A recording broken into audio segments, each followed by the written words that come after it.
किया, गोकर्ण जी को विमान पर पदार्पण करा करके अपने साथ लेके गए हैं महाराज। ऐसी दिव्य कथा है भागवत की। गोकर्ण जी के मुख से कुत्ते, गधे, ऊंट, बिल्ले, बालू, शूकर ने, कीट पतंग ने भी अगर भागवत की कथा का श्रवण कर लिया है, उनके लिए भी महाराज जी विमान आया है। ऐसी दिव्य कथा।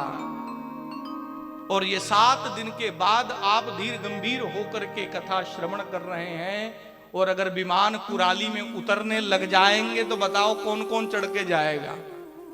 हैं? संसार नहीं छूटता भैया, हम नहीं जाएंगे, बाकी कुछ हो जाए। जाएंगे? 7वें दिन तो नहीं आएगा, मगर इस कथा के श्रवण के बाद ये साक्षी बनकर के भागवत महापुराण बीच में बैठे हैं कि जब भी मृत्यु आएगी अब आपको जमलोक नहीं जाना पड़ेगा। जब भी मृत्यु आएगी तब भगवान के पार्षद वो स्वर्ण का विमान लेकर के आपके लिए आएंगे। जावत जीवन भगवान ने श्वास दिए हैं तब तक मैं संसार में रहूंगा। और जब अंतिम अवस्था को भगवान ने निमंत्रण भेज दिया कि भाई अब आ जाओ, अब आना है, तो विमान भगवान भेजेंगे आपके लिए। ये साक्षी है भागवत की कथा। बोल भागवत महापुराण की जय। इसीलिए सदैव भगवान धुंधकारी की कथा से यही शिक्षा मिलती है, प्रेत नहीं बनना है, पूर्वजों का सम्मान, घर के बड़ों का सम्मान करना है, माँ बाप का सम्मान करना है। माँ बाप का जिसने भी अपमान किया है वो प्रेत ही बनता है। और सबको कथा सुनाने के लिए गोकर्ण जैसे विद्वान उपलब्ध नहीं हो पाते हैं। हजारों हजार वर्ष तक भूखे प्यासे भटकना पड़ता है महाराज। शरीर नहीं बन पाता है, प्रेत योनि में ही रह जाते हैं, फिर दूसरों को परेशान करते हैं, स्वयं भी परेशान होते हैं जो माँ बाप का अपमान करते हैं। इसीलिए क्या कहते हैं, माँ बाप से बढ़ कर जग में कोई दूजा नहीं खजाना। जिसने तुझे जन्म दिया है दिल उसका नहीं दुखाना। जिसने तुझे जन्म दिया है दिल उसका नहीं दुखाना। माँ बाप से बढ़कर जग में कोई दूजा नहीं खजाना। जिसने तुझे जन्म दिया है खाना। जिसने तुझे जन्म दिया है दिल उसका नहीं दुखाना।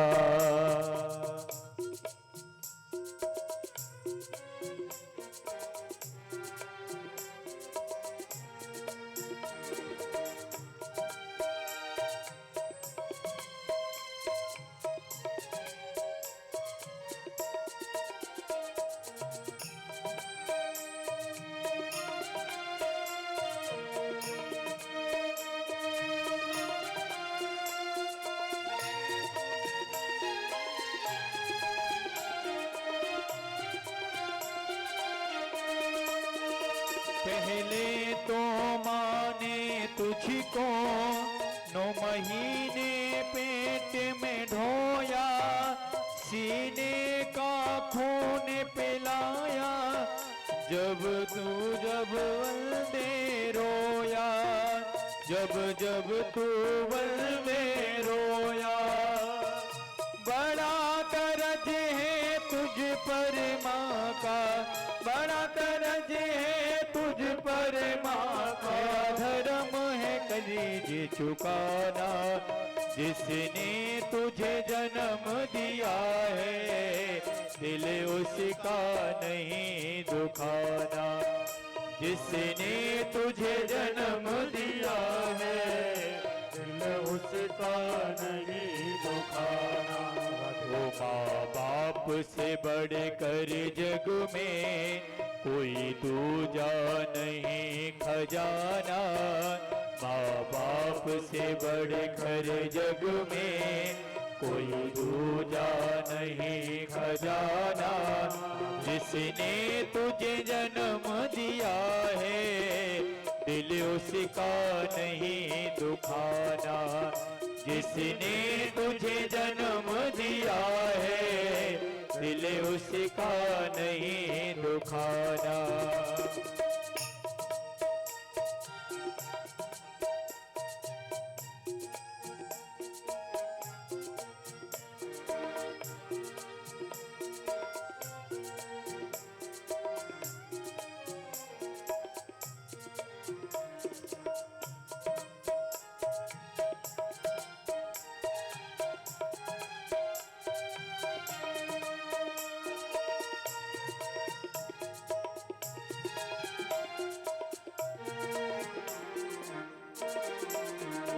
दिन रात तुझे तेरी माँ ने बाहों में अरे झुलाया।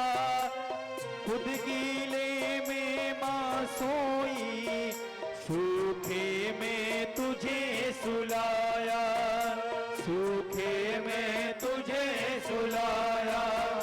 सूखे में तुझे सुलाया। तू कोई भी दुख देकर ना माँ को कभी रुलाना।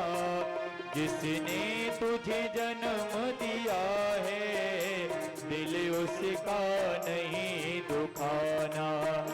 जिसने तुझे जन्म दिया है दिल उसका नहीं दुखाना। माँ बाप से बढ़कर जग में कोई दूजा नहीं खजाना। जिसने तुझे जन्म दिया है दिल उसका नहीं दुखाना। जिसने तुझे जन्म दिया है दिल उसका नहीं दुखाना।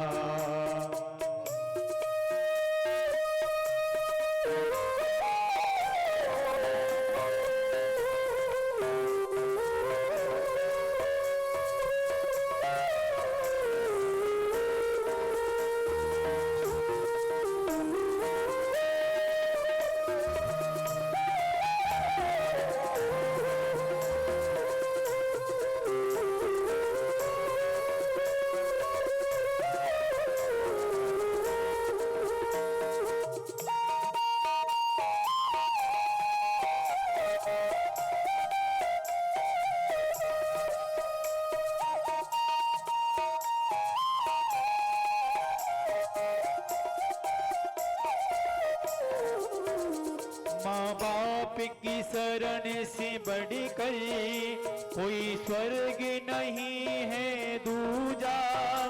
सब छोड़ के तीरथ बंदे कर ले माँ बाप की पूजा। कर ले माँ बाप की पूजा। कर ले माँ बाप की पूजा। इसी जन्म मरण से तुझको इस जन्म मरण से तुझको अरे घर है मुक्ति पाना। जिसने तुझे जन्म दिया है अरे उसका नहीं दुखाना। जिसने तुझे जन्म दिया है दिल उसका नहीं दुखाना। माँ बाप से बढ़कर जग में कोई दूजा नहीं खजाना। जिसने तुझे जन्म दिया है दिल उसका नहीं दुखाना। जिसने तुझे जन्म दिया है दिल उसका नहीं दुखाना। जिसने तुझे जन्म दिया है दिल उसका नहीं दुखाना। बलवाल कृष्ण लाल की जय। माँ बाप से वास्तव में बड़ा ऋणी व्यक्ति किसी का हो ही नहीं सकता।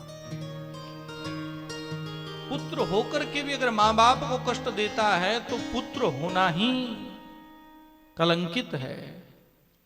पुत्र शब्द का अर्थ ही है पूमान नरकम त्रायते इति पुत्रः, जो पिता का पूमान नाम की नरक से उद्धार करता है, पिता के लिए श्राद्ध पिंडदान इत्यादि करता है।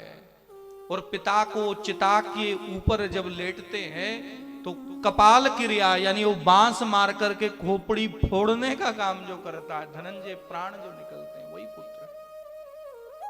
पिता की आज्ञा का पालन करना सीखना है तो राम जैसी मर्यादा को जीवन में धारण करना होगा। जीवन में हमारे सबसे पहले अगर कोई गुरु है तो मातृदेवो भव, मां ही सबसे बड़ा गुरु है। पहला गुरु भी मां ही है, जिससे हम कुछ सीखते हैं, व्यवहारिक जीवन सीखते हैं। शब्द क्या होता है ये मां ही पहले सिखाती है। फिर कहते हैं पितृदेवो भव, पिता ही दूसरे गुरु हैं। फिर आचार्य देवो भव, फिर वास्तविक गुरु आते हैं। पहला देवता मां है, दूसरा पिता है। इसलिए मां शब्द कहते ही करुण पुकार मां सुन लेती है और बालक के सारे मनोरथ को पूर्ण करने का कार्य करती है। इसलिए इस कर्ज से मुक्ति कभी पा ही नहीं सकता मनुष्य। यहां पर 6ठे अध्याय में महात्म के इस श्रीमद् भागवत की कथा को कैसे श्रवण करना है, इसके लिए पथ्य सुपथ्य बताए, नियम बताए, विधि बताई। जैसे कोई डॉक्टर एक दवाई देता है और कहता है कि लंबा समय इसको खाना है, मगर खाने के साथ कुछ परहेज भी करना है, ऐसे ही ये श्रीमद् भागवत की कथा को श्रवण करना है तो श्रवण में कुछ व्यवहारिक वस्तुओं का ज्ञान भी प्राप्त होना चाहिए। कहा भव रोग की औषधि ही श्रीमद् भागवत महापुराण है। और प्राणी मात्र जन्म मरण के बंधन में बंधा हुआ रोगी है। जन्म मरण के बंधन की औषधि अगर कोई है तो वो श्रीमद् भागवत महापुराण है। इसलिए इस औषधि को सेवन करने के लिए भी कुछ पथ्य सुपथ्य होता है। क्या क्या है? कहा सबसे पहले इसके लिए एक कथा को करने के लिए सुंदर मुहूर्त निकालना चाहिए। विद्वान ब्राह्मणों के पास जाकर के मैं सप्ताह श्रवण सुनना चाहता हूं, इसके लिए एक शुभ मुहूर्त निकालना चाहिए।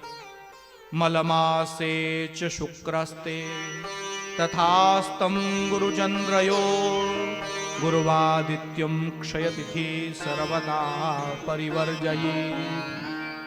शुक्र अस्त हो, गुरु अस्त हो, मलमास चल रहा हो, इस चंद्रमा अस्त हो, इस कथा को नहीं करवाना चाहिए।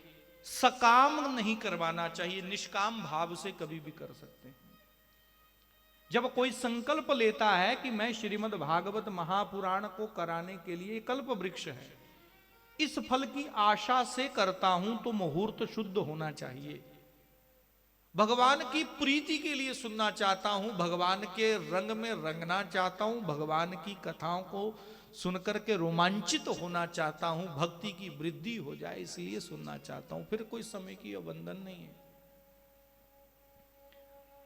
मंगलवार और शनिवार शुभ कार्य अगर कोई संकल्पित है तो त्याज्य कर देना चाहिए। बाकी दिनों में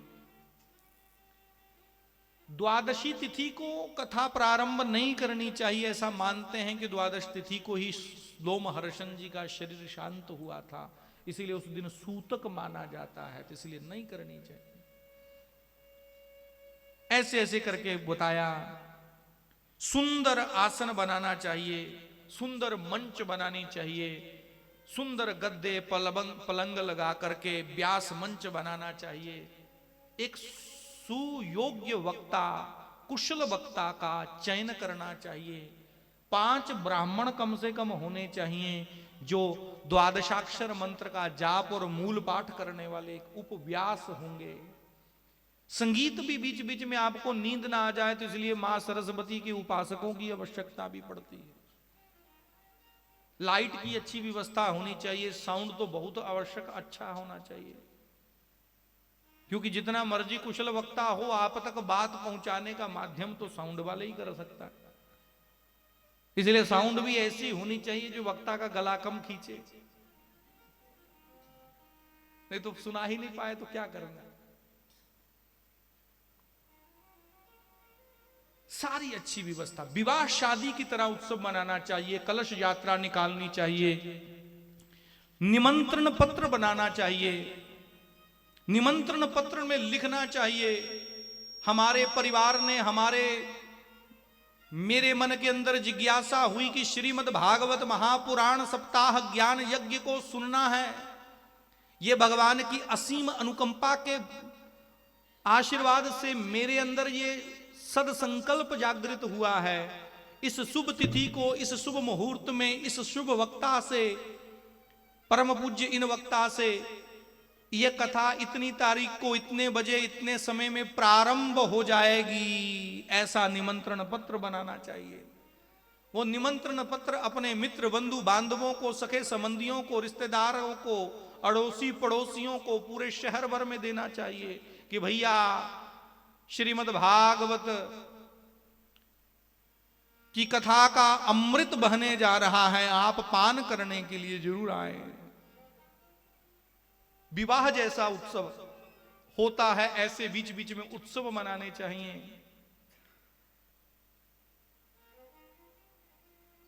कभी भी कथा पांव पसार करके नहीं करनी चाहिए, सुननी चाहिए। हमेशा वक्ता के सम्मुख बैठ करके कथा सुननी चाहिए। व्यासपीठ से ऊंचे आसन पर बैठ करके कथा श्रवण नहीं करनी चाहिए। जब महाभारत के अंदर भगवान कृष्ण ने अर्जुन को गीता का उपदेश दिया और गीता का पूर्ण उपदेश देने के बाद हाथ जोड़ करके अर्जुन खड़े हो गए, महाराज शिष्यस्ते हम शादी माम ताम प्रपन्ना, मैं महाराज आपका शिष्य हूं और आप मेरे गुरु हैं, मैंने आपसे ये पूरी कथा सुनी है। उसी समय उतर करके हनुमान जी नीचे आ गए। हनुमान जी ने कहा महाराज मैं भी आप ही का शिष्य हूं, प्रणाम किया, मैंने भी सुनी है। भगवान कृष्ण कहे तुमने कहां से सुन ली? कहे महाराज मैं अर्जुन के रथ के ऊपर ध्वजा लेकर के, हनुमत ध्वजा लेकर के बैठा हुआ था और जब आप उपदेश कर रहे थे मैं भी ऊपर बैठे बैठे सुन रहा था। भगवान ने कहा अरे राम राम, गुरु से ऊपर बैठ के तुम सुन रहे थे? अरे गुरु से नीचे बैठ के सुनी जाती है कथा, इसलिए जाओ तुम पिशाच हो जाओ। पिशाच होने का श्राप दे दिया हनुमान जी महाराज को।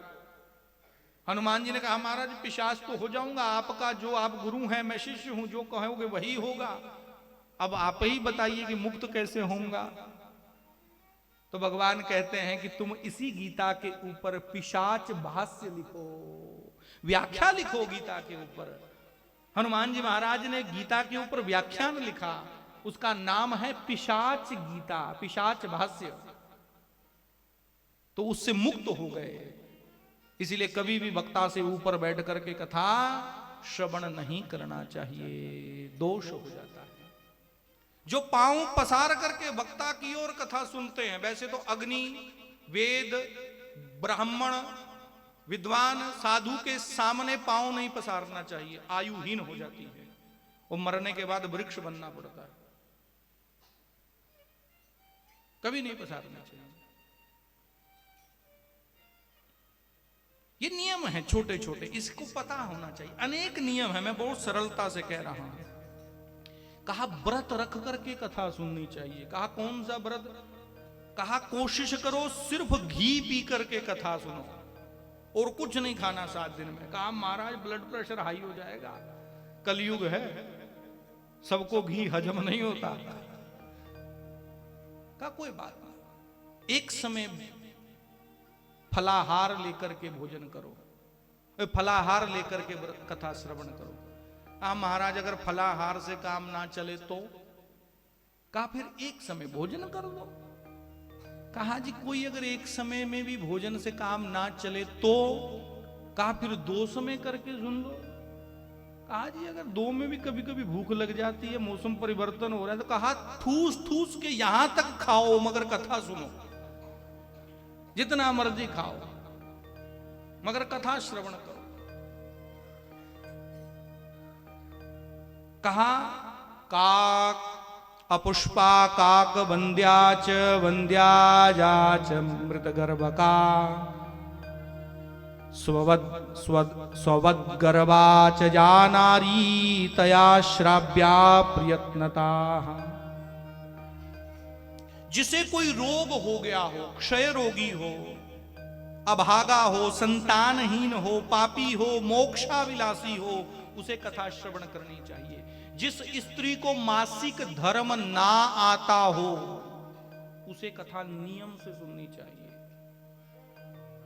जिस स्त्री को कभी गर्भ ठहरता ही ना हो उसे भी कथा श्रवण करनी चाहिए। जिसके बच्चे गर्भ में ही मर जाते हों उसे कथा श्रवण करनी चाहिए। जिसके गर्भ के बाहर मर जाते हों उसे भी कथा श्रवण करनी चाहिए। जिसे लोग बांझ कहते हैं उसे कथा श्रवण करनी चाहिए। एक कथा के श्रवण से ये सारे दोष नष्ट हो जाते हैं। इसलिए नियम से सुननी चाहिए। कथा जब सुन रहे हों तो बाकी फालतू की चर्चाएं नहीं करनी चाहिए। कथा समापन होने के बाद भी घर पर भूमि पर शयन करना चाहिए, व्रत रख करके ब्रह्मचर्य का पालन करना चाहिए, नियम से रहना चाहिए।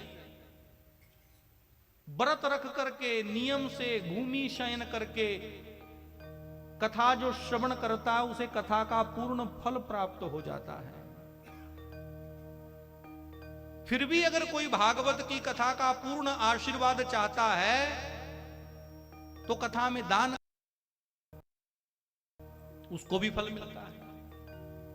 और कोई विशेष फल चाहता है, विशेष संकल्प की सिद्धि चाहता है तो 3 पल सोने के सिंहासन को बना करके, चाहे सोने के ऊपर श्रीमद् भागवत जी महापुराण को स्थापित करके विद्वान ब्राह्मण को दान करने से उसे पूर्ण यज्ञ का फल होता है।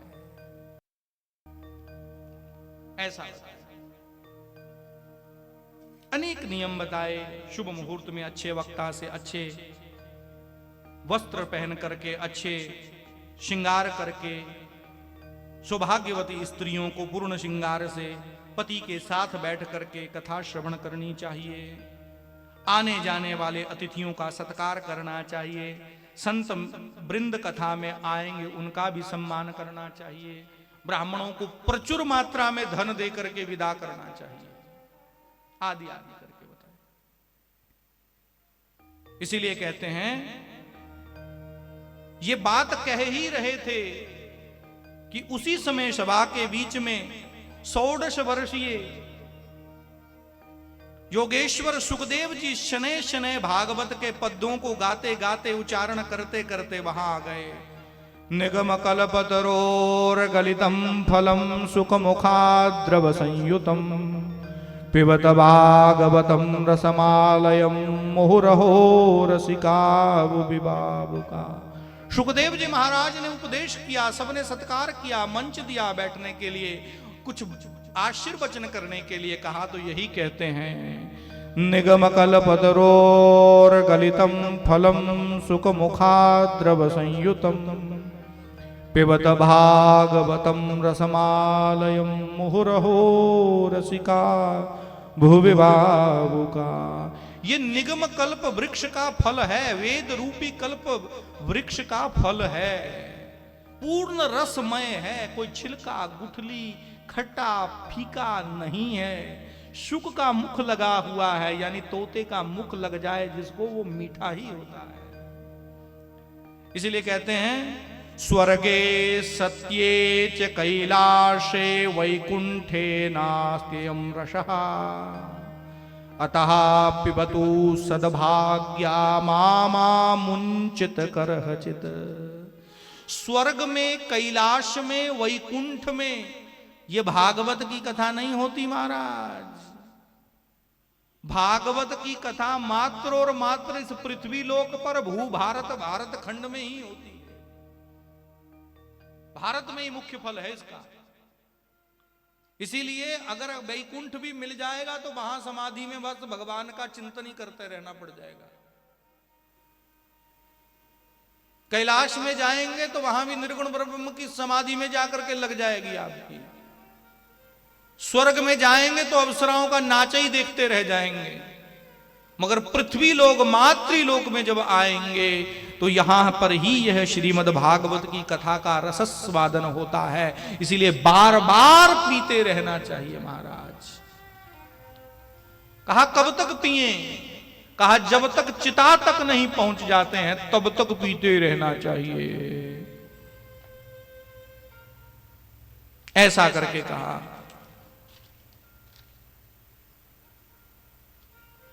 यह कथा सूत जी महाराज ने कहा सौनक जी को, भगवान कृष्ण के स्वधाम चले जाने के बाद 30 वर्ष बाद भाद्रपद मास के शुक्ल पक्ष की नवमी तिथि को शुकदेव जी ने यह कथा प्रारंभ की थी और राजा परीक्षित को श्रवण कराई थी। और उसके 200 वर्ष बाद आषाढ़ मास की शुक्ल पक्ष की नवमी तिथि को गोकर्ण जी महाराज ने यह कथा सुनाई थी धुंधकारी के लिए। ऐसे ही ये कथा का अनवरत प्रवाह निरंतर होता चला आ रहा है। इसलिए कहते हैं असारे खलु संसारे विषय विषसंगा कुलदिया क्षणार्थम क्षेमार्थम पिबत सुखदाता तुलसुधाम किमर्थम व्यर्थम वो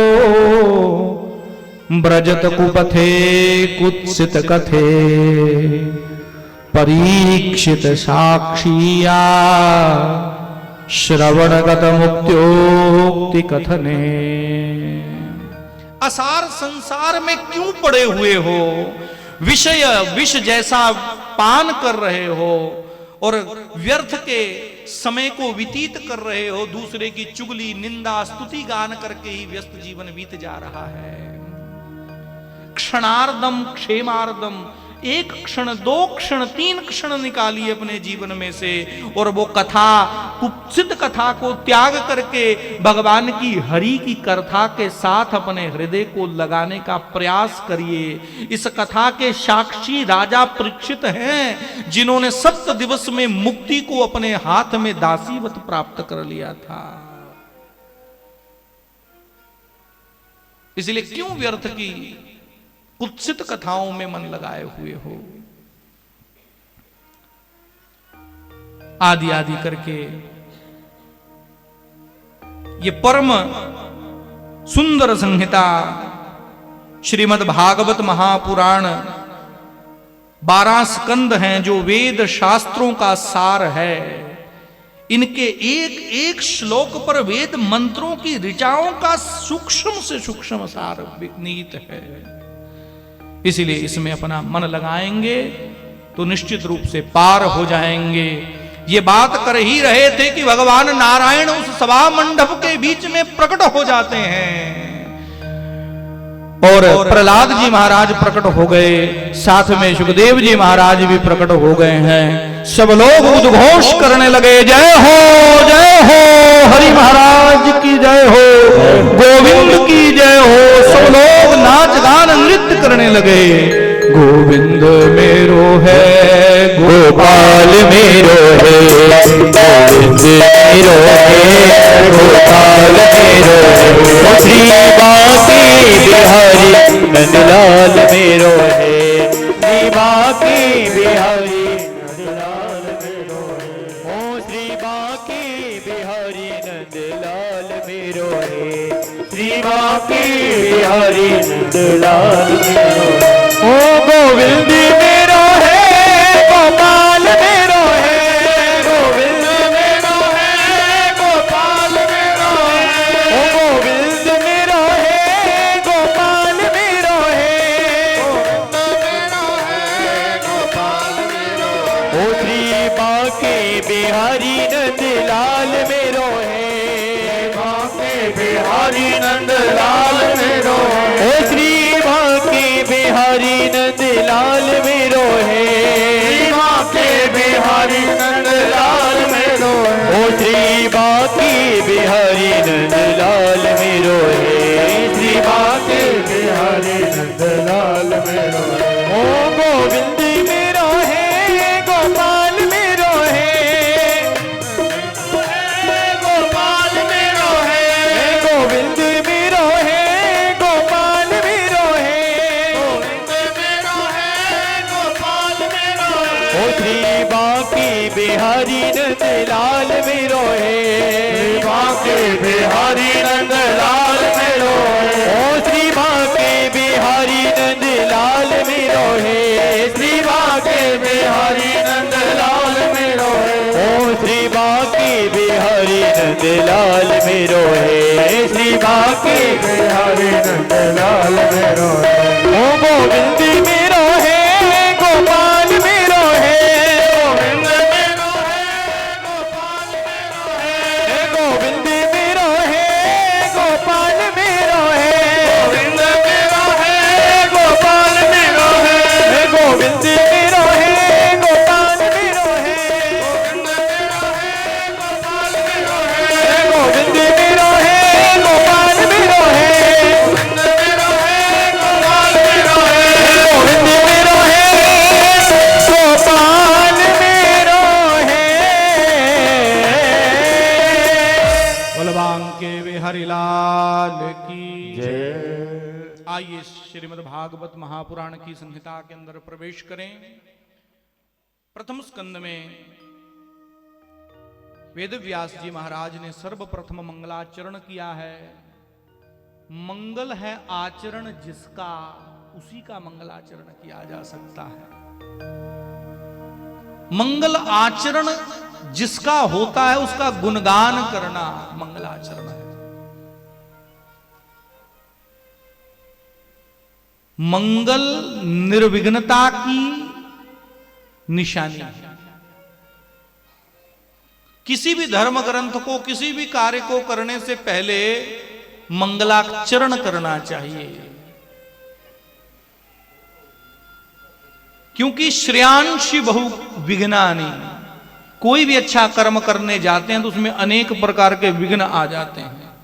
विघ्नों को दूर करने के लिए मंगलाचरण किया जाता है। हम प्रातः जागरण करते हैं, नए सवेरे को निमंत्रण हमारे जीवन के अंदर आता है। सुबह उठते ही मंगलाचरण करना चाहिए कि भगवान ये सुबह प्रातः काल जो हुआ है इसमें मैं प्रवेश करने जा रहा हूं, इसलिए ब्रह्म मुहूर्त में बैठ करके भगवान का ध्यान, पूजन, पाठ, अर्चन, बंधन, ज्योतबत्ती करनी चाहिए। दिन की शुरुआत अच्छी हो, फिर रात्रि के संयम काल में भी लोग साधना करते हैं, शाम को भी। कोई भी कार्य प्रारंभ करो तो मंगलाचरण करना चाहिए। कार्य की पूर्णता के लिए मंगलाचरण किया जाता है। यहां वेद व्यास जी महाराज कहते हैं, जन्माद्यस्य यतोऽन्वयादितरतस् चार्थे स्वविज्ञः स्वराट् तेने ब्रह्म हृदयादि कवये मुह्यन्ति यस्सूरया तेजो वारिमृदां यथा विनिमयो यत्र त्रिसर्गो मृषा धाम्ना स्वेन सदा निरस्तकुहकम् सत्यम परम धीमहि। यहां पर भगवान के सत्य स्वरूप का ही गान किया है। वो अकाल पुरख, वो निरंजन निराकार निर्विकार, जब एक से अनेक होने की कार्य करता है, वो कैसा है? वो सत्य स्वरूप है। जैसा कल भी व्याख्यान में आया था कि आद सच युगाद सच है भी सच और नानक होसी भी सच। जिनके भ्रुकुटी मात्र टेढ़ी करने से पूरा विश्व लय हो जाता है, और जिनके एक मुहूर्त, एक क्षण में ही जिन्होंने ब्रह्मा को वेदों का ज्ञान प्राप्त करा दिया हो, ऐसे सत्य स्वरूप भगवान का धीमहि हम नमन करते हैं, ऐसा करके कहा। सत्य ही भगवान का स्वरूप है, सत्य ही भगवान का रूप है, और सत्य ही धर्म है। सत्यादुत्पत्त्यदे धर्मो दयादानाद् विवर्धते, क्षमया तिष्ठते धर्मो क्रोधाद् धर्मो विनश्यति। धर्म क्या है? कहा सत्य ही धर्म है।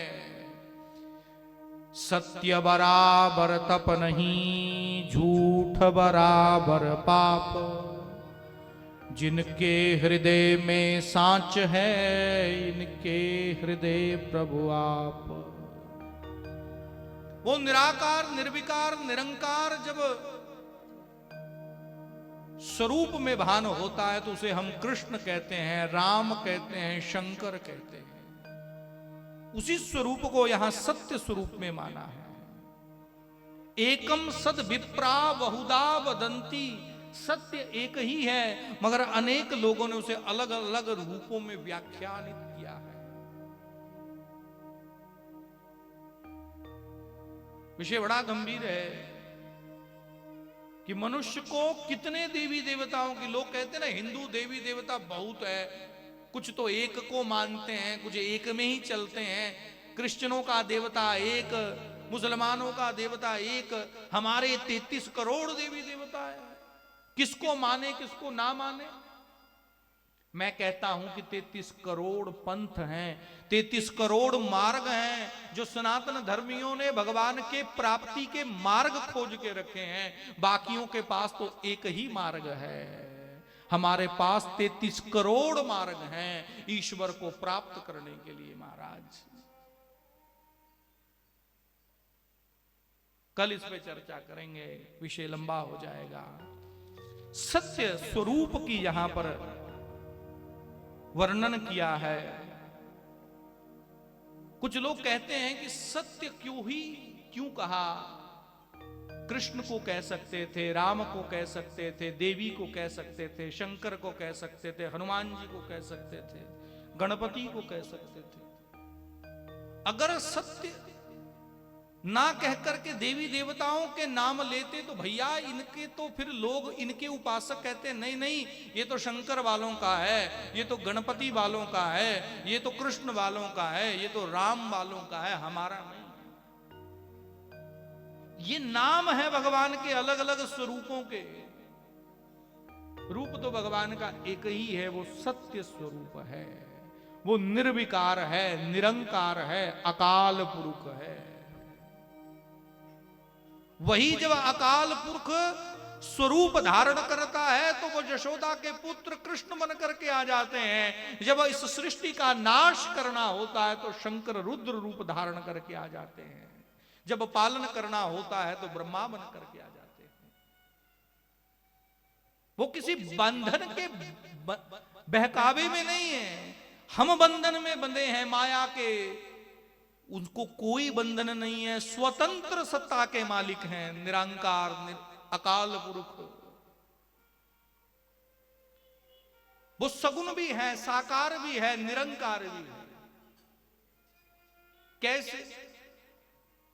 वो निरंकार रूप में सर्वत्र व्याप्त है, मगर सगुण रूप उसका क्या है? और सगुण साकार रूप भी है। बिजली की तार में करंट घूम रहा है मगर दिखता है क्या? है, मगर जब हाथ लगाओ तो झटका मारता है, झटका मारता है तो पता चलता है कि इसका गुण है, इसके अंदर कोई गुण है जो झटका मार रहा है। यानी उसी निरंकार जो सर्वत्र विद्यमान है, जब उसके गुण को हमने भापा तो उसने वो झटका मार के दिखा दिया कि हाँ भाई इसके अंदर गुण है, बिजली के करंट की तरह। और उसी बिजली की तार को जब हमने फ्रिज के साथ जोड़ा तो ठंडा कर देता है, हीटर के साथ जोड़ा तो गर्म कर देता है, वॉशिंग मशीन के साथ जलाया तो घुमाने का काम कर देता है। उसी करंट, एक ही करंट को हमने विविध विविध कार्यों में लगाया तो अलग अलग काम करने लग जाता है वही करंट। ऐसे ही वो निरंकार अकाल पुरख जब स्वरूप धारण करके आता है तो जब प्रलय करनी होती है तो शंकर बन जाता है, और जब सृष्टि का पालन करना है तो विष्णु बन जाता है, और जब सृष्टि को बढ़ाना है आगे तो विष्णु बन जाता है, पालन करना है तो ब्रह्मा बन जाता है। जब भक्त को जिस स्वरूप के अंदर भान होता है वो वही बन के आ जाता है। यम यम चिंतयते कामम तम तम प्राप्नोति निश्चितम, वो वैसा ही कार्य सिद्ध करने के लिए आ जाता है। भगवान ने कहा ना, यो यथा माम प्रपद्यन्ते तांस तथैव भजाम्यहम्, जो मुझे जिस स्वरूप में दर्शन करता है मैं उसे वैसे ही स्वरूप में प्राप्त हो जाता हूं। प्रहलाद ने खंबे के अंदर गलती से ही कह दिया, मिथ्या ही कह दिया, चाहे विश्वास से कह दिया कि इस खंबे के अंदर भगवान विद्यमान है, तो भगवान खंबे को फाड़ करके बाहर आ जाते हैं और उसी स्वरूप में प्रहलाद को दर्शन दे देते हैं। जिस स्वरूप में भगवान को जिस जगह जैसे रूप में आप चाहते हैं वैसे ही भगवान बन जाते हैं। भगवान स्वतंत्र हैं, किसी के तंत्र में बंधे हुए नहीं हैं। मनुष्य उसे बांधना चाहता है अपनी पूजा की उपासना से, अपने पंथ से, अपने मजहब से, अपने दायरे में, कि नहीं नहीं मेरा दायरा ही श्रेष्ठ है, दूसरे दायरे ठीक नहीं है। भारतीय सनातन संस्कृति ने कभी नहीं कहा कि आप श्रेष्ठ नहीं हैं। हमने कहा कि एकम सद्विप्रा बहुधा वदंती, सत्य तो एक ही है, वो अकाल पुरुष ही है। विद्वानों ने उसे अनेक प्रकार से कहा है, और जितने लोगों ने कहा है उसने भी ठीक कहा है, हमने किसी का विरोध भी नहीं किया। लक्ष्य एक ही है, उस सत्य की प्राप्ति कर लेना। हमारे यहां तो भगवान को गाली देकर के शिशुपाल ने भगवान को प्राप्त कर लिया। एक कसाई मांस काटता है और काटते समय भी राम राम राम राम कहता है, भगवान को उसी से प्राप्त हो जाता है। एक वैश्या को भगवान की जब पुकार करती है तो वैश्या के सामने भगवान प्रकट हो जाते हैं। भाव सुंदर चाहिए, भाव निर्मल चाहिए। निर्मल मन सो जस मोहि पावा, निर्मल मन ही भगवान की प्राप्ति कराता है। इसलिए यहां सत्यम परम धीमहि कहा है।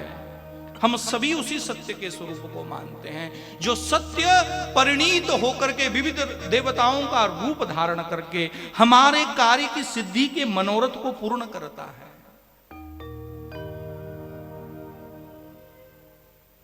महिम्न स्तोत्र में कहा है, त्रैसंख्यम योगः पशुपतिम पशुपति मतम वैष्णवमिति प्रविन्ने प्रस्थाने परमिदमदापथ्यमिति च रुचीनां वैचित्र्याद्रिजुकुटिलनानापथयुषाम्। यही कहना चाहते हैं। सांख्य शास्त्र अपनी महिमा गा रहे हैं, योग शास्त्र अपनी महिमा गा रहे हैं, पशुपति शास्त्र अपनी महिमा गाते हैं, वैष्णव शास्त्र तुम्हारा अपनी महिमा गाते हैं। भिन्न भिन्न मतों में बटे हुए भगवान का स्वरूप तो वही है जो वास्तविक स्वरूप है, वो सत्य स्वरूप है महाराज। साधक अपने हिसाब से देवता को कर लेता है, मगर भगवान का दिव्य स्वरूप तो सत्य स्वरूप है। इसलिए सत्य की महिमा का व्याख्यान अविनाशी जो अबाधित है, जो अपरिवर्तित नहीं हो सकता है, तीनों कालों में सत्य रहता है। आद सच युगाद सच है भी सच और नानक होसी भी सच। वो निरंकार कैसा है? हमारे सिख पंथ के अंदर हम लोग उद्घोष करते हैं, क्या करते हैं? जो बोले सो निहाल। जो भी बोले वो क्या हो जाएगा? निहाल हो जाएगा। जो भी बोलेगा क्या बोलेगा? सत्य श्री अकाल। क्या है? सत्य है श्री जिसकी, किसकी? अकाल पुरुष की। सीधी सी बात। किसकी श्री सत्य है? अकाल पुरुष की श्री सत्य है। कैसी सत्य है? आद सच युगाद सच है भी सच और नानक होसी भी। श्री क्या है? हैं? श्री क्या है? श्री होती है कांति, अपना तेज, अपना स्वरूप। हम थोड़े से बीमार हो जाएं तो शरीर उठता नहीं है। लोग कहते हैं यार क्या तुम्हारी श्रीहीन हो गए हो। यानी हमारी श्री अगर ठीक है तो हम स्वस्थ हैं, श्री नीचे गिर गई तो हम खत्म हो जाते हैं। और जिस दिन हमारी श्री निकल गई, शरीर पड़ा रह जाता है, श्री चली जाती है। एक फूल के अंदर श्री रहती है तो फूल खिला रहता है, श्री निकल जाती है तो फूल धीरे धीरे मुरझा जाता है। और किसकी? हमारी श्री तो कुछ कालखंड तक रहती है फिर निकल जाती है, मगर जिसकी श्री सदैव रहती है, कभी नष्ट नहीं होती, वो कौन है? सत्य है श्री जिसकी, किसकी? अकाल पुरुष। वो कौन है अकाल पुरुष? उसी को कहा हमारे यहां श्री सूक्त में, श्रीश्चते लक्ष्मीश्चते पत्न्या। भगवान की दो पत्नियां हैं, एक श्री है एक लक्ष्मी है। श्री वैकुंठ लक्ष्मी है और जो दूसरी लक्ष्मी है वो भू लक्ष्मी है, जिसे हम अपने यहां बुलाना चाहते हैं। इसलिए भगवान की दो पत्नियां श्री और लक्ष्मी, और उस श्री का कभी नाश नहीं होता। अस्तु, ऐसे करके व्याख्यान करके सत्यम परम धीमहि शब्द की व्याख्या की। आगे कहते हैं धर्म प्रोजित कैतवोत्र परमो निर्मत्सराणाम सताम वेद्यम वास्तमवत्र वस्त शिवदम तापत्रयो नमूलनम श्रीमद्भागवते महामुनिकृते किंबा परैरीश्वरा सद्यो हृद्यवरुद्धते कृतिवी शुश्रूषवी तत्क्षणा। परम धन जो है कृष्ण कथा ही है महाराज। कौन सा धर्म सबसे श्रेष्ठ है? कहा धर्म क्या है? कहा परम धर्म ही श्रेष्ठ है। और परम धर्म क्या है? कृष्ण कथा ही परम धर्म है, जो मत्सर रहित है। और क्या है? तापत्रय मूलनम, तीनों प्रकार के तापों का नाश करने वाली है।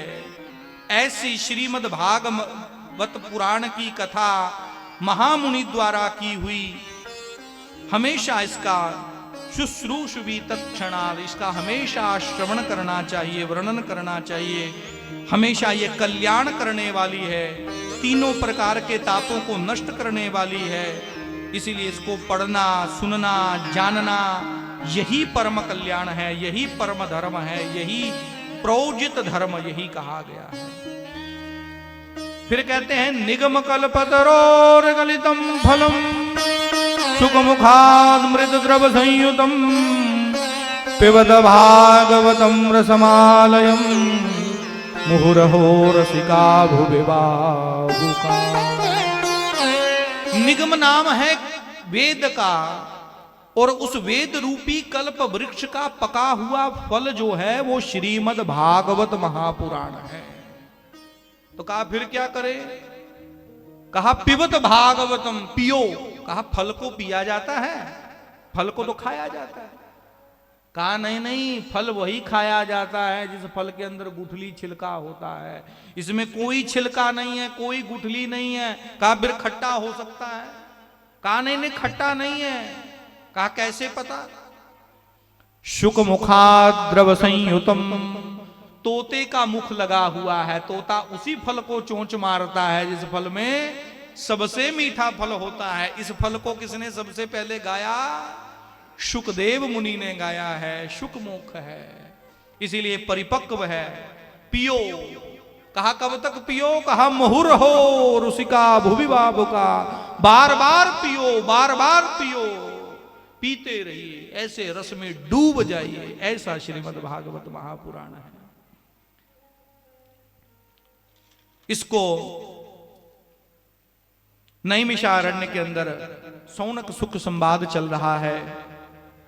नैमिषे अनमिष क्षेत्रे ऋषया सौनकादया, सत्रम स्वर्गाय लोकाय सहस्र सममासत। नैमिषारण्य में 88,000 ऋषियों ने इस कथा को कहना प्रारंभ किया है। वो क्या करते हैं? बड़ा यज्ञ करते हैं, और यज्ञ से खाली होने के बाद श्रीमद् भागवत की कथा को श्रवण करते हैं। आज ऋषियों ने आकर के कहा, तया खलु पुराणानि सेतिहासानि चानग, आख्यातान्यवधीतानि धर्मशास्त्रानि यावत्। धर्मशास्त्रों के निष्णात विद्वान जो संत हैं, सुत जी महाराज, वो वहां बैठे हैं। और आज सौनकादिक ऋषि उसको सुनने में बड़े कुशल धीर गंभीर श्रोता हैं। 88,000 ऋषियों ने आकर के आज सुत जी महाराज से पूछा, महाराज हम आज आपसे 1 नहीं 2 नहीं 3 नहीं 6 प्रश्न पूछना चाहते हैं। पूछिए, क्या पूछना है? कहे महाराज आप हमें सबसे पहले बताइए, किम श्रेया शास्त्र साराः का सवतार प्रयोजनः, किम कर्म के अवताराश्च धर्मः किम शरणं गतः। महाराज हम सबसे पहले पूछना चाहते हैं कि मनुष्य का सबसे अच्छा साधन कर्म कौन सा है, श्रेय कर्म कौन सा है। दूसरा हम ये प्रश्न पूछते हैं कि शास्त्रों में जो वर्णन किया गया है उसका सार अपनी बुद्धि से आप बताइए। तीसरा हम प्रश्न ये पूछते हैं कि भगवान देवकी के पुत्र के रूप में जब अवतरण हुए और अवतरित हुए थे तो उन्होंने कौन कौन सी लीलाओं को किया था। भगवान के अद्भुत जो चरित्र हैं, चौथा प्रश्न वो हम आपसे पूछते हैं, उसका वर्णन कीजिए। पांचवा प्रश्न, भगवान से संबंधित कोई अगर और कथा हो जिससे भक्ति ज्ञान वैराग्य बढ़ता हो, वो कथा हमें श्रवण कराइए। और छठा प्रश्न ये है कि भगवान कृष्ण जब धराधाम को छोड़ करके चले जाते हैं तो धर्मम कम शरणम गतः, धर्म किसकी शरण में चला जाता है। ब्रूहि योगेश्वरे कृष्णे ब्रह्मण्ये धर्मवर्मणि, स्वकाष्ठां मदनोपेता धर्मम कम शरणम गतः। ये बात आज जब सुखदेव सुत जी महाराज ने सुनी तो उनको बड़ा रोमांचित हुआ। उन्होंने अपने गुरु को, सुखदेव जी को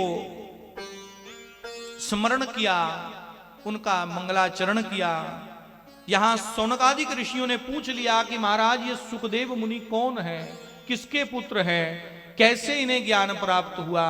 इसकी लंबी कथा है, उसमें चले जाएंगे तो फिर समय व्यतीत हो जाएगा। सुखदेव जी राधा रानी के सुख थे, जिनको राधा रानी ने कहा कि तुम भागवत के प्रचार के लिए इस पृथ्वी लोक पर चले जाओ।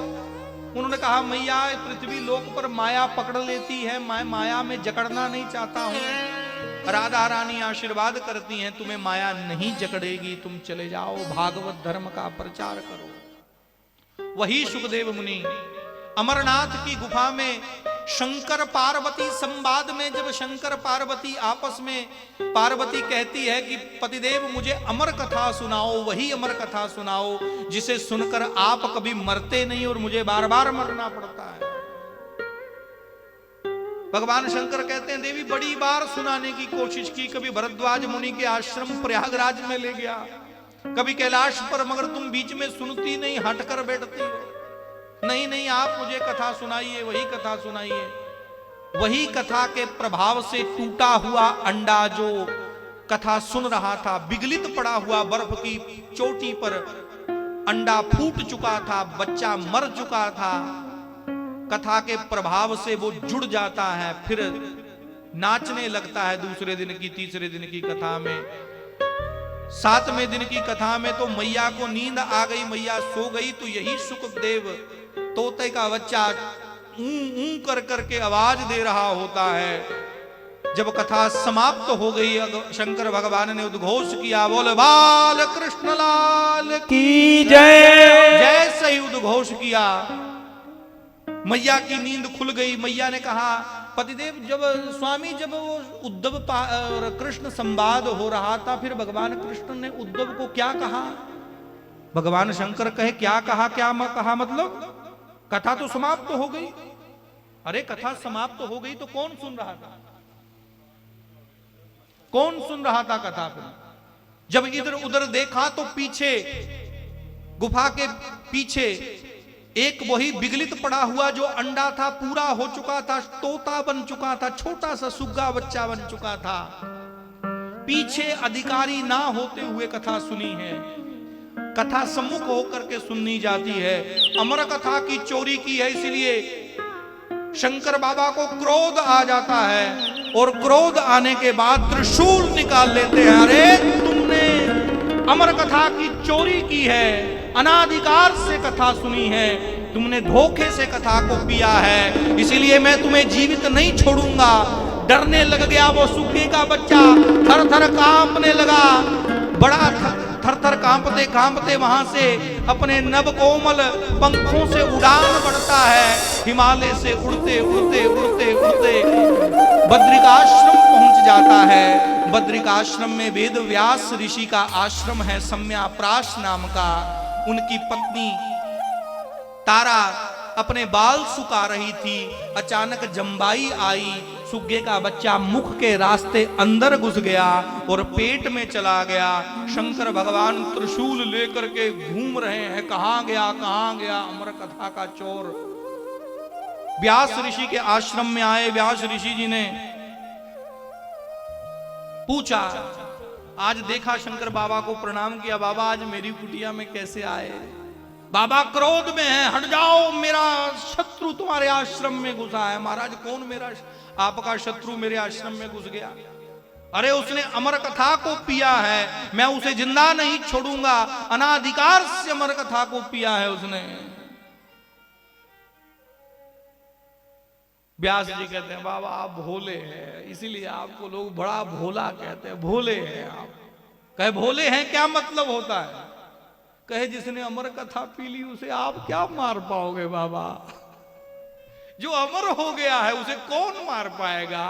बाबा ने भी कहा अरे राम राम, इतना तो विचार हमने भी नहीं किया था। जो अमर कथा पी गया वो अमर हो गया है, अब उसे कौन मार सकता है? ऐसे हमारे भोले बाबा हैं।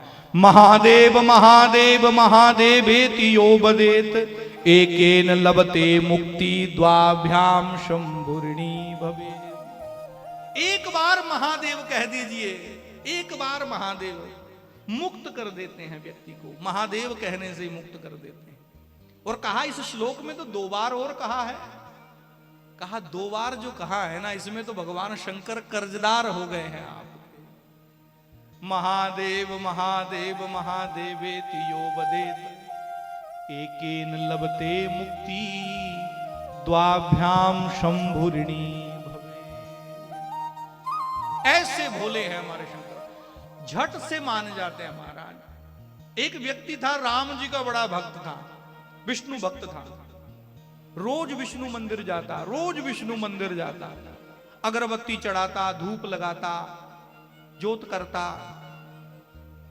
आज उसे घर से कहीं दूर जाना पड़ गया। शंकर जी को नहीं मानता है, शंकर जी को गाली देता है। वह शंकर को मानता ही नहीं, गाली देता है, शंकर नहीं कुछ भी, शिव मंदिर नहीं जाना, कृष्ण मंदिर जाना, नारायण मंदिर जाना, ऐसा कट्टर भक्त था। एक दिन घर से दूर किसी जगह गया, नियम था रोज मंदिर जाना। जिस मंदिर में गया उसी मंदिर के अंदर शंकर और विष्णु दोनों ही थे। दोनों मूर्ति, भगवान शंकर की भी मूर्ति है और भगवान नारायण की भी मूर्ति है।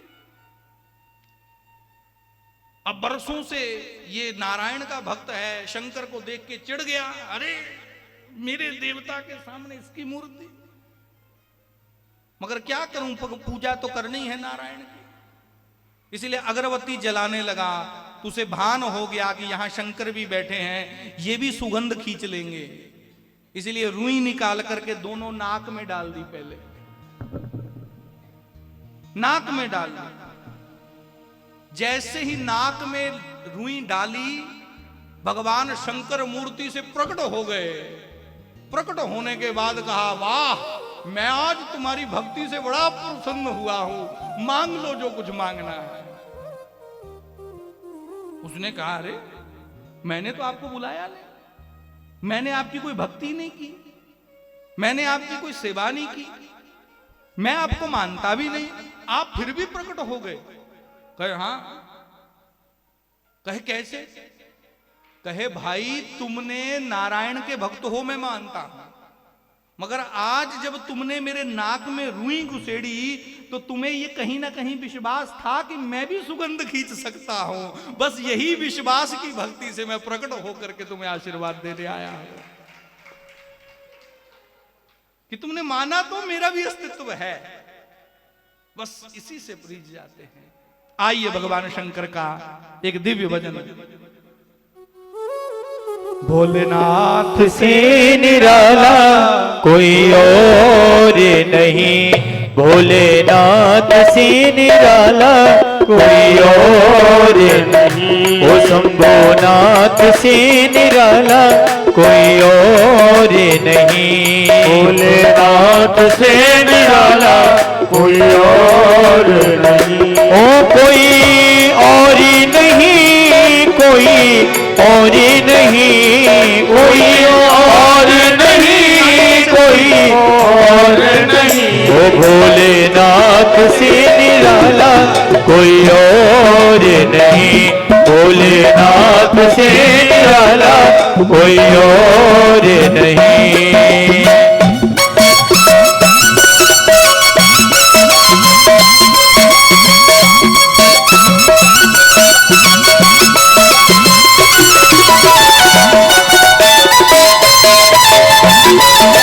शंकर भगवान की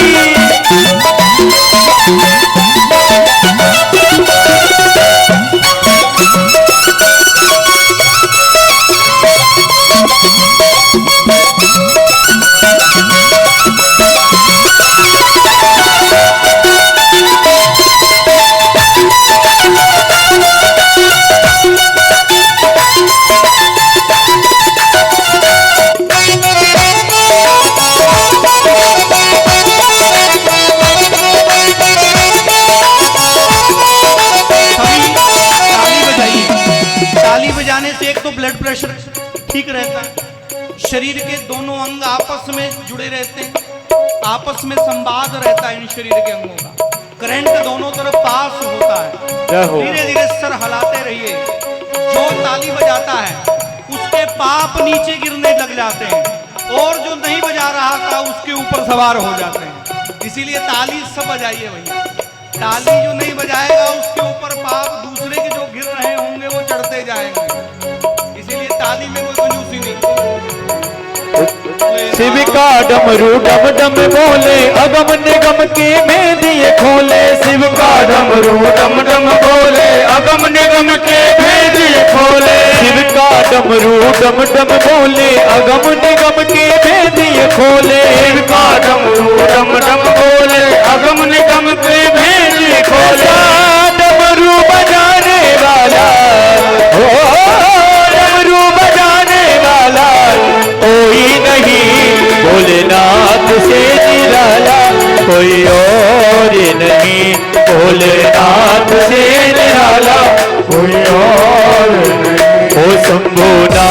से निराला कोई और नहीं, शंभुनाथ से निराला कोई और नहीं।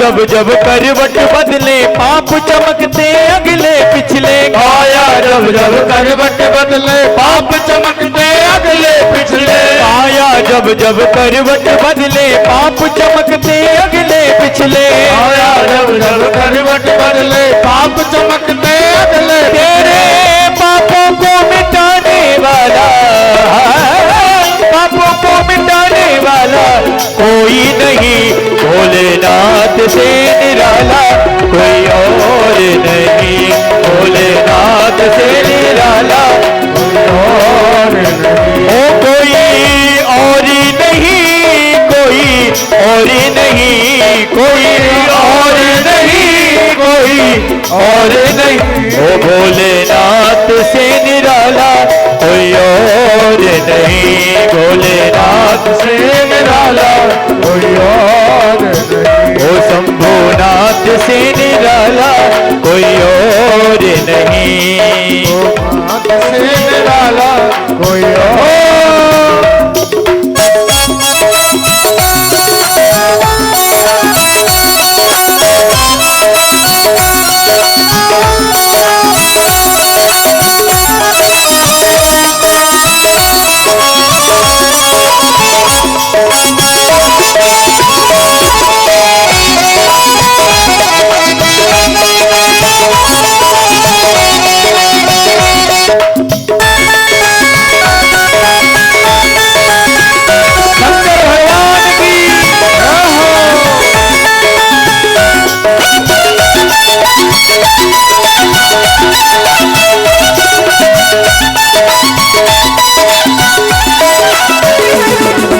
तुमने जग का कष्ट मिटाया, मुझको भगवन क्यों बिसराया, तुमने जग का कष्ट मिटाया, मुझको भगवन क्यों बिसराया, ओ तुमने जग का कष्ट मिटाया, मुझको भगवन क्यों बिसराया, तुमने जग का कष्ट मिटाया, मुझको भगवन क्यों बिसराया, ओ मेरा सहारा अब, मेरा सहारा अब कोई नहीं। एक बार हाथ उठा लीजिए और तालियों की सेवा करते हुए, ओ शंभुनाथ से निराला कोई और नहीं, भोलेनाथ से निराला कोई और नहीं, भोलेनाथ से निराला कोई और नहीं, भोलेनाथ से निराला कोई और नहीं, शंभुनाथ से निराला कोई और नहीं। बोली शंकर भगवान की जय हो। पार्वती पते हर हर महादेव। बलवाल कृष्ण लाल की। आज की कथा को यहीं विश्राम करते हैं। आप ठीक 2 बजे आ जाया करो ताकि कथा समय पे प्रारंभ हो जाए। हमें तो 6 बजे स्वामी जी का हो जाता है, चिट आ जाती है, भैया महाराज समय हो गया। कथा 4 बजे शुरू हो जाए, 3 बजे शुरू हो। तो मैं गहन जाना चाहता हूँ, कथा के बीच में उतरना चाहता हूँ, प्रसंग में ज्यादा जाना चाहता हूँ, आपको अच्छे अच्छे रहस्य समझाएं, मगर आप ही का शायद भाग्य नहीं है। समय पे आइए तभी कुछ हो पाएगा। आज इतना ही कहकर के उद्घोष करेंगे, बलवाल कृष्ण लाल की जय हो। धर्म की जय हो। अधर्म का नाश हो। प्राणियों में सद्भावना हो। विश्व का कल्याण हो। गौ माता की जय हो। गौ हत्या बंद हो। सनातन धर्म की जय हो। नमः पार्वती पतये हर हर महादेव। श्री बांके बिहारी तेरी आरती गाऊं, श्री बांके बिहारी तेरी आरती गाऊं, श्री श्याम सुंदर तेरी आरती गाऊं, श्री श्याम सुंदर तेरी आरती गाऊं, आरती गाऊं प्यारे आपको मनाओ, आरती गाओ प्यारे आपको मनाओ, आरती गाओ प्यारे आपको मनाओ, आरती गाओ प्यारे आपको मनाओ, श्री बांके बिहारी तेरी आरती गाओ, श्री बांके बिहारी तेरी आरती गाओ,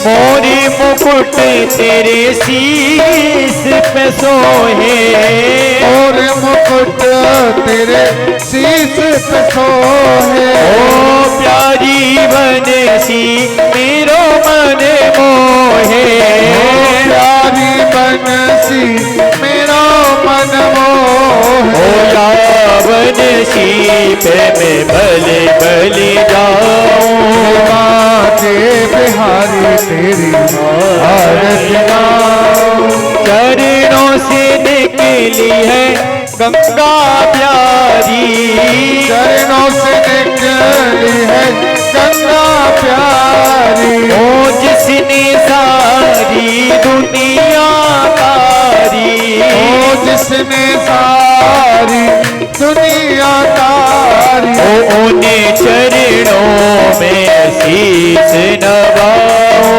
बांके बिहारी तेरी आरती गाऊं, व्यासदास के नाथ आप हो, व्यासदास के नाथ आप हो, सुख दुख जीवन प्यारे साथ आप हो, सुख दुख जीवन प्यारे साथ आप हो, इस दिन तेरा दर्शन पाऊं, बांके बिहारी तेरी आरती गाऊं, श्री हरिदास के प्यारे तुम हो, श्री हरिदास के प्यारे तुम हो, मेरे मोहन जीवन धन हो, मेरे मोहन जीवन धन हो, या छवि पे मैं तो भले भले जाऊं,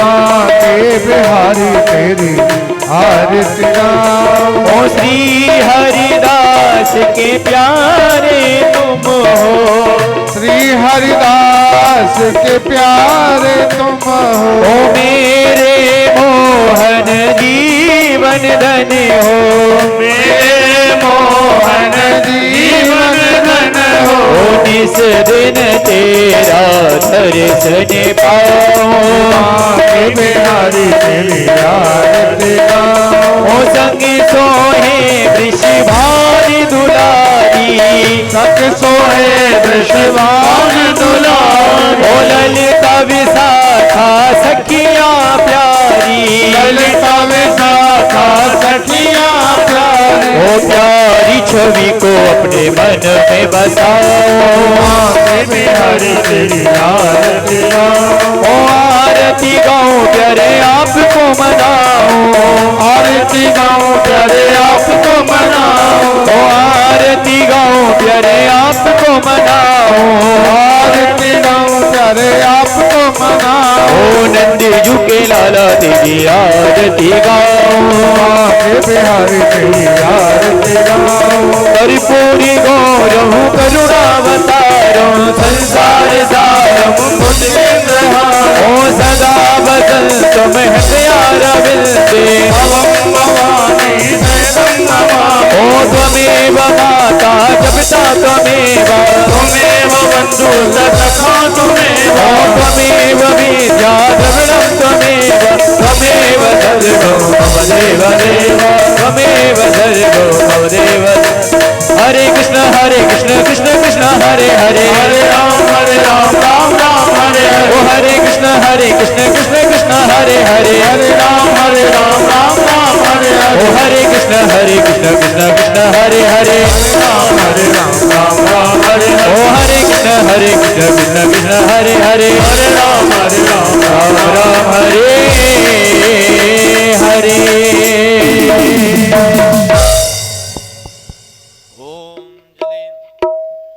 ओम जलेन शीतलीकरणं पुष्पे देवाभिवन्दनम् आरोग्यार्थे आत्मानिवन्दनम् पात्रमध्यसितं तोयं भ्रामितं पुराणपुरुषोत्तमोपरि अङ्गगणमनुष्याणां सर्वं पापं व्यपोहति आरार्तिक्यग्रहणं हस्तप्रक्षालनमन्त्रपुष्पाञ्जलिम् ओम जजनेन जनमे जन्तदेवा स्थानि धर्माणि प्रथमानि आसन्न ते हनाकं महिमानः सचन्द यत्र पूर्वे साध्याः सन्ति देवाः। ओम एकदन्ताय विद्महे वक्रतुण्डाय धीमहि तन्नो दन्ति प्रचोदयात्। ओम नारायणाय विद्महे वासुदेवाय धीमहि तन्नो विष्णु प्रचोदयात्। ओम तत्पुरुषाय विद्महे महादेवाय धीमहि तन्नो रुद्रः प्रचोदयात्। ओम कात्यायनी च विद्महे कन्याकुमारी च धीमहि तन्नो दुर्गे प्रचोदयात्। ओम महालक्ष्मी च विद्महे विष्णुपत्नी च धीमहि तन्नो लक्ष्मी प्रचोदयात्। नानासुगन्धिपुष्पाणि यथा कालोद्भवानि च पुष्पाञ्जलिर्मया दत्तो गृहाण परमेश्वर। भगवते प्राणपुरुषोत्तमाय नमः लीलापुरुषोत्तमाय नमो नमः। दिव्यमन्त्रपुष्पाञ्जलिं समर्पयामि। जयतीर्थानि प्रचरन्ति श्रीकास्तानि खङ्गिणः रेखागुंशास्त्रयोजने वधनवा नितन्मसि। नमः सर्वहितार्थाय जगदाधारहेतवे साष्टाङ्गोऽयं प्रणामस्ते प्रयत्नेन मया कृताः। मंत्रार्था सबला सन्तु पूर्णा सन्तु मनोरथा शत्रूणां बुद्धिनाशोऽस्तु मित्राणाम् उदयस्तवः सुशान्तिर्भवतु सर्वारिष्टशान्तिर्भवतु। बोली प्राण पुरुषोत्तम भगवान की जय। वेदव्यास भगवान की जय। सुखदेव जी महाराज की जय। नमः पार्वती पतये हर हर महादेव। जय जय श्री राधे श्याम। सभी से निवेदन है भक्तजनों से कि ठीक 2 बजे आप आओगे तभी कथा परिपूर्ण हो पाएगी। अगर समय